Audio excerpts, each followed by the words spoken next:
5번으로 넘어가 보도록 하겠습니다. 5번은요, 가의 성악곡. 가는 성악곡인데 어떤 성악곡이라고는 이야기를 해주지 않았어요. 우리가 이 장단을 보고 맥박형에 사용되는 성악곡이겠구나 라는 거를 볼 수 있겠죠. 그런데 지금 보니까요, 지금 점선으로 나와 있는 것은 아무래도 이제 소박의 어떤 단위를 갖다가 보여주고 있는 것 같고요. 이 굵은 줄의 단위를 보면은 하나, 둘, 셋, 넷, 다섯, 여섯, 그죠? 모든 것들이 지금 6개의 육박의 형태를 가지고 있다라는 거를 알 수가 있고, 그 다음에 뭐 문제에서도 이 장단은 어디선가 사용됐다고 했는데 얘도 육박형의 장단이라는 것을 알 수가 있겠죠. 자, 그러면 지금 이 육박 장단에 대한 거가 여러 개가 나와 있었는데 지금 작성 방법을 보니까 장르는 뭐가 나왔을 가능성도 있다라는 걸 예측해 볼 수가 있는데요. 자, 첫 번째 가는 기억에서 기경결례와 관련된 거 우리 어디서 나옵니까? 이 기경결례가 있다라는 거는 곡목이 굉장히 길다라는 거예요. 그래서 기경결례가 적용이 되는 악보의 기호를 한 가지 쓰시오라고 이야기를 했는데요. 자, 우리가 이 가장 이제 만만하게 생각해 볼 수 있는 거 판소리에서 기경결례가 나타날 것이다. 그런데 판소리뿐만 아니라 사실은 어때요? 우리가 산조 같은 데에서도 진양조나 뭐 이런 데서 기경결례 나타날 수 있다고 했었잖아요. 근데 성악곡이 있기 때문에 아마 판소리지 않을까라는 생각을 해볼 수 있어요. 그러면 또 더더욱이나 선생님들이 기억을 볼 때 사랑 어와둥둥 내서 내가 알고 있는 춘향가 사랑가가 나왔나 보다 라고 할 수 있었을 텐데요. 사실은 그 사랑 그 노래가 아니에요. 이 딱딱이 중요하죠? 사랑이야. 5박 6박에 나와야 되겠고 강세가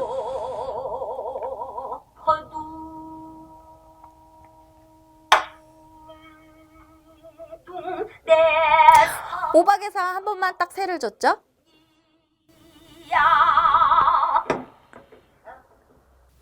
기경결의 마지막 해가 들어갔었어요. 자, 지금 여러분들이 알고 있는 사랑 내 사랑이야 하고 풀었으면 뭐지? 이게 기경결의 사랑 내 사랑이야 중중부리 교과서에서 나 열심히 외웠는데 그건가? 하고 했던 거가 이 악보 자체의 분석을 좀 심혈을 기울여서 했었어야 되는데 그렇게 되지 않았을 경우에 아마 이게 지금 잘 비껴가 버린 사람들도 있었을 거라고 생각이 들어요. 아마 기경결례는 진양장단에서 당연히 매번 나오는 형태이고 이게 진양조의 사랑가 부분에 나오는 그거다라는 걸 알았으면은 그냥 뭐 우리가 걱정 없이 기억을 연결을 할 수 있었을 것 같은데 중중무리도 기경결례래? 라고 하면서 이렇게 부딪혔을 경우에 오답을 썼을 확률이 높을 것 같아요. 자, 그 다음 니은은요. 3강은 수전이요. 아까 기역에서 어때요? 진양을 하기 때문에 지금 여기가 이렇게 비어 있잖아요. 여기 지금 뭐 해주는 거예요? 기경결례에서 5박 6박의 그 세해주는 부분이 지금 여기 나타나는 부분이라고 볼 수 있겠죠. 자, 그 다음에 그러면은 판소리가 하나 나왔다는 거예요. 성악곡에서 판소리 진양조가 지금 하나 나온 거고 그 다음에 지금 여기도 보면 6박이에요. 6박으로 가고 있는데 얘는 지금 어떠냐면 3강은 딱딱 정확하게 떨어져서 가고 있는 것 같고 수전이요 라고 하면서 적변은 호병이라 이렇게 가니까 적벽대전을 나오고 있는 또 적벽가인가 라고 헷갈릴 수도 있었을 텐데요. 사실은 이제 저런 부분들이요. 우리가 그 12작가 같은 데에서 가사를 좀 외우면은요. 도움이 많이 될 거예요. 라고 제가 말씀을 드렸잖아요. 그래서 12가사라든지 12작가라든지 이런데 앞부분의 구절은 좀 알아두시는 게 좋을 거예요. 라고 말씀을 드렸었을 거예요. 지금 저기 해당되는 부분이 바로 적벽가에서 나오는 부분이라고 적벽가에서 발췌가 돼서 영향을 받아서 만들어진 잡가라고 보시면 돼요. 그래서 12작가 중에 하나인 적벽가가 나온 부분이고요. 그 다음에 그러면 잡가는 장단이 어떻게 됩니까? 도드리 장단을 쓰는 거죠. 도드리는 어떻게 돼요? 2 플러스 1 플러스 1 플러스 2의 구조를 가져서 3 플러스 3. 그래서 균형미를 이렇게 이루고 있어요. 그래서 쟤는 지금 어때요? 잡가 장단이라는 거를 알 수 있고 그 다음에 지금 가사에서도 보면은요. 지금 하나, 둘, 셋, 넷, 다섯, 여섯 이렇게 나눠지는 하나, 둘, 셋, 넷, 다섯, 여섯 이렇게 나눠지고 있는 부분을요. 한번요. 우리가 뒤에요. 잠깐 뒤에를 좀 잠깐 봐보도록 할게요. 지금 아까 사랑가 나왔던 진양된 거 군입국하고 악보예요. 이거 그대로 아마 여러분들이 음악을 들으실 때 이거 보면서 가시면은 이 노래라는 거 아실 수 있으실 거고요. 지금 작가 접벽가에서 나오는 이거 봐보세요. 이게 지금 여러분들 거 시험지에서는 여기 안에 소박이 하나 둘 셋 하나 둘 셋 하나 둘 셋 하나 둘 셋 하나 둘 셋 하나 둘 셋으로 나눠져 있는 걸 거예요. 그게 지금 앞에 있는 거 우리 여러분들 시험지에 있는 것으로 나눠져 있는 거거든요. 가사 지금 나오는 작가 12작가에서 나와 있는 적벽가 부분을 보여주고 있는 거고요. 아마 여러분들이 낯설었던 거가 이거였었을 것 같아요. 그래서 지금 거기 세 번째 나와 있는 디귿과 관련된 거에서 일자양금이라고 나와 있는 부분 보이시죠? 자, 원래 이제 그 가사가 뭐냐면 우리나라에서는 이제 어당성장 때문에 일자양금 이렇게 가다 보니까 그게 이제 웬 일자양금 이렇게 보여졌겠지만은 사실 그 가사는 지금 이거예요. 일장금 만들 때 청호산, 벽계변에 졸로적은 석상오도 이거는 가사예요. 가사인데 이제 뭐 이왕이 지었을 거라고 추정을 한다라고 이야기를 해요. 이런 이제 금보가라고 하는 가사인데 가사의 특징은 어때요? 굉장히 길죠. 그죠? 그래서 그 긴 가사를 담고 있는데 이 가사도요. 마치 시조 같은 느낌처럼 어느 정도의 규칙성 있는 음보를 가지고 있다라는 거예요. 여기 예를 들자면 지금 여기 말고요. 여기는 중간부터 시작하니까 제가 이 앞부분에 있는 부분을 가지고 설명을 해볼게요. 옥류사창 활용 중에 백마금표 소년들아 따다다다다다다다다다다다다다다. 자, 그러면 우리가 12박이 12박이 이렇게 있다고 한다면 12박에 있는 거를 갖다가 어떻게 해요? 지금 이 12박에 있는 거를 이 12박을 지금 봐볼게요. 일자양금을 지혜네요. 따다다다다다다다. 뭐 전로나시의 서고동에 따따따따따따따. 일단 12박이 지금 이 디귿에서의 12박의 어떤 특징을 보자고 한다면은요. 일단 소박이 앞에 있는 것과 달라요. 앞에 있는 것들은 3소박형으로 가지고 있는데 뒤에 있는 것들은 2소박형으로 가지고 있고 그 다음에 약간의 여기에서 변칙이 있거나 혹은 아마 이게 지금 참조된 거가 논문 발췌가 있었을 것 같은데요. 논문이라는 것은 이제 그 사람이 어떤 레코딩을 듣고 분석했느냐에 따라서 차이가 있잖아요. 이 부분도요. 글쎄요. 이제 이 부분의 가사에 대해서 내가 좀 잘 알고 있다라고 하신 분들은 저한테 제보를 해주셔도 되는데 일단 이 부분의 디귿 같은 경우에도요. 우리가 정답을 유출을 하는 데서 약간 조금 멈칫할 수 있는 부분의 소지가 분명히 있는 건 사실이에요.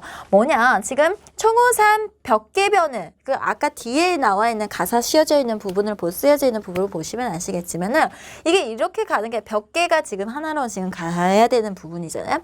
그렇게만 된다고 한다면 이걸 그럼 변형이라고 두 번째 장단의 각만 변형이라고 생각하고 나머지를 본다면 일자양금을 지혜내요. 따다다다다 12박이 6박과 6박의 형태를 해서 하나의 단위를 딱딱 구성해가는 형태 하나.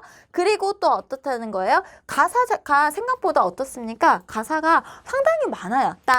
일자양금 하나 둘 셋 넷 다섯 여섯 이렇게 하는 일자양금을 지어내요. 이렇게 어때요? 가사가 굉장히 많이 붙어져 있다는 것을 알 수가 있어요. 자, 그러면 이런 말 붙임새적인 것까지 지금 고려를 해봐야 되잖아요. 우리가 작성 방법에서. 그걸 이야기를 했기 때문에 가의 디귿의 장단 명칭은 말 붙임새를 봤었을 때 일단 가장 기본적으로 우리가 이야기를 말 붙임새는 뭐하고 함께 간다고 그랬습니까? 바로 장단과 함께 간다고 그랬어요. 그런데 이 장단이 12박인데 12박의 그 전체의 단위 구조가 6박형으로 간다 해도 사실은 손색이 없고요. 그 다음에 말 붙임이 어떻습니까? 지금 소박 안에 하나씩 굉장히 촘촘하게 지금 붙어 있다라는 거를 알 수가 있다라는 거예요. 그 다음에 이게 둘둘둘둘도 지금 물론 이각에서 약간의 변형은 있었지만은 지금 어떻습니까? 이렇게 둘둘둘둘둘 이렇게 가고 있다라는 걸 알 수 있고요. 사실 이게 또 청호산 벽에 이렇게 이거를 갖다 보면 일단은 어때요? 강박자 자리에 왔다라는 것만으로도요. 이게 예를 들어서 벽 개 이렇게 가게 되면 지금 제가 제시하는 답이 완전히 틀릴 수가 있는데요. 일단은 박이 강박자의 새가 지금 붙으면서 가사 자수가 지금 촘촘하게 가는 모습이 보여지고 있어요. 자, 이 부분에 대한 거가 바로 뭐냐? 이게 바로 어중몰이에요. 지금 여러분들이 뭐야 어중몰이 우리 했어요? 아시겠죠? 이제 와가지고 이거를 보면은 속이 아프겠지만 나중에 이거 제가 말씀드렸잖아요. 초반에 지금 점수를 맞추시는 분들은 글쎄요. 점수를 맞추기 위해서 강의를 듣는 분들은 엄청나게 열정이 있으신 분들이고 사실은 기출 강의라는 것은 그 다음에 공부하시는 분들이 훨씬 더 적극적으로 활용을 많이 하시기 때문에 제가 이렇게 보여드린 건데요. 이번 사실 우리가 모의고사에서도 어중몰이 해가지고 진양, 도들이, 긴연물수, 육박들을 죄다 모아가지고 같이 정리한 거를 우리가 3회 때 했었던 부분이네요. 지금 그러니까 지금 어중몰이와 관련된 사실 어중몰이 하면 여러분들은 판소리에서 많이 생각이 나셨을 거예요. 뭐 뒷풀이 같은 거 다 끝나고 나서 이렇게 한다라고 보셨을 텐데 그게 중요한 것보다 그것도 중요하죠. 중요하지만은 사실 그러면 어중몰이를 판소리에서만 쓸까? 그거는 아니에요. 어중몰이가 물론 판소리 뒷풀이에서 많이 쓰이긴 하지만 일단은 이 어중몰이에 대한 어떤 구조, 장단이잖아요. 장단의 구조가 어떻게 생겼는 건가 라는 거를 아는 거가 중요한 포인트라는 거예요. 우리가 뭐 진양이다라고 하면은 아까 진양 같은 경우에는 어떻습니까? 6박이어도 4 플러스 2의 어떤 형태로 나눠지고 도돌이는 3 플러스 3의 형태를 나눠지고 그런 어떤 장단의 구조라는 거가 있었어요. 취타라고 한다면 취타가 어떻습니까? 3소박으로 가는 건 맞지만 덩 하면서 두박 단위로 가는 어떤 두박 단위의 고박 6해는 12박형이다라고 하는 어떤 단위의 구조가 중요했던 것처럼 지금 여기에서도 그런 어떤 형태들이 굉장히 중요하다라는 거예요. 근데 일단 이 소박이 어떤 육박형이고 장단의 단위가 되게 육박자의 어떤 단위로 들어간다라는 것이 여기에서 중요한 어떤 특징이 될 거다라는 것이죠. 그러면 우리가 이 어중몰이에 대한 거를 좀 제가 말씀을 드려볼게요. 지금 아시겠지만 덩, 쿵, 따, 쿵, 따, 쿵 이라고 나오고 있죠. 덩, 쿵, 따, 쿵, 따, 쿵. 도들이 장단은 풍류에서도 쓰면 가사 12작가에서도 쓰이고 이 소박 6박자이지만 지금 여기를 도들이 장단은 풍류에서도 쓰이지만 가사와 12작가에서도 쓰여요. 도들이 장단은 보통 이제 우리가 작가에서 많이 쓰이는 장단이잖아요. 근데 지금 이 어중몰이 장단이라는 것은요.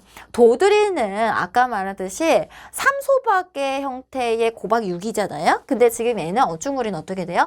2소박의 6박이면서 이 단위가 둘둘둘 아까 우리가 칸 점선이 둘둘둘로 나눠져 있는 걸 보셨을 거예요. 그래서 이 중몰이라는 것은 어중몰이 2배에 해당되는 길이지만은 그렇다 해서 2배가 중몰이가 된다 그렇게 말하지는 않아요. 그 다음에 즉 중몰이 좀 느리다고 하면은 어중몰이는 약간 보통 빠르기 형태처럼 가는데 이때 어떠냐면 가사가 상당히 좀 있는 경우에 우리가 그 가사의 붙임새 리듬명에 따라서 이거를 분류를 하는데 중몰이가 12박 장단을 부른다면 어중몰이는 같은 사설을 6박의 한 장단에 붙인다라는 것이 특징이고요. 그 다음에 어중몰이의 사설의 붙임이 좀 촘촘하다라는 것이 특징이라고 볼 수 있다라는 거예요. 그리고 이 어중몰이의 중요한 특징이 뭐냐면 엇붙임의 형태가 잘 안 나타나요. 그러니까 말하자면 따 이렇게 가는 어떤 그런 형태가 아니라 말을 또박또박 정박에 이렇게 하는 것 같은 그래서 아까 제가 뭐라고 말씀드렸어요? 처음에 그 잠이 붙어 있는 부분에 새가 강박자의 위치에 들어오죠 라고 이야기를 했었잖아요. 그런 부분들이 바로 어중몰이의 형태의 특징이더라 라는 것을 알 수가 있다라는 겁니다. 자, 그래서 지금 여기에서 아마 이 어중몰이 장단은 아까도 보셨듯이 잡가 같은 데서도 사용을 했었고요. 실제 그 다음에 지금 이렇게 판소리 부분에서도 이야기가 되는 부분이고 그 다음에 가사 같은 데에서도 또 사용이 됐던 부분이다라는 것을 알아두시면 되겠습니다. 자, 그 다음, 그래서 이거의 명치는 말붙임새 고려해가지고 소박형에 대한 거 단위가 어떻게 끊겨지더라 라는 것들을 가지고 그 다음에 말붙임새에서 가사의 그 첫 어두가 강세가 앞부분에서 이렇게 오는 모습들이 보여지더라 라는 것을 써주시면은 이거 말붙임새를 고려한 장단의 명치 어중머리가 될 거고요. 사실 저거를 가사라고 해서 육박형이랑 가사 육박장단이라고 해도 사실은 전혀 틀리지는 않을 거예요. 왜냐면 가사 육박이라고 할 때 덩, 더러러, 쿵, 더, 쿵 마치 어중물이랑 좀 비슷한데 앞에서 어때요? 덩, 시고 더러러 여기까지가 좀 차이가 있는 부분이잖아요. 그래서 그냥 단순하게 가사도 육박형을 쓰잖아요. 육박형 아니면은 오박형을 쓰잖아요. 그래서 육박형이라고 이야기를 했었을 때도 사실은 가사 육박이라고 했었을 때도 가능성은 있어요. 가능성은 있는데 여기에서 베스트 답안이라고 했을 때는 어중머리를 이야기를 하시는 게 가장 베스트 답안이 될 것 같습니다.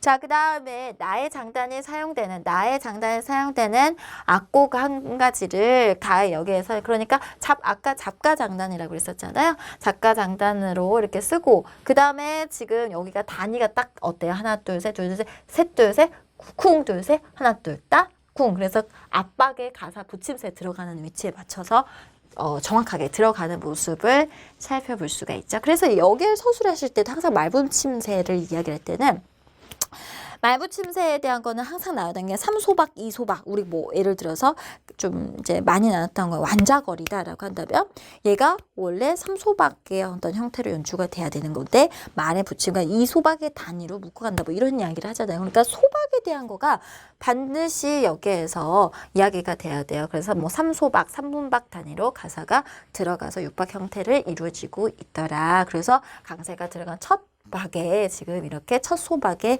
이렇게 새가 들어가는 모습들이 보여지고 있더라. 실제 연주를 하고 있는 모습이 보여지고 있더라 라는 것으로 정리하시면 되겠죠.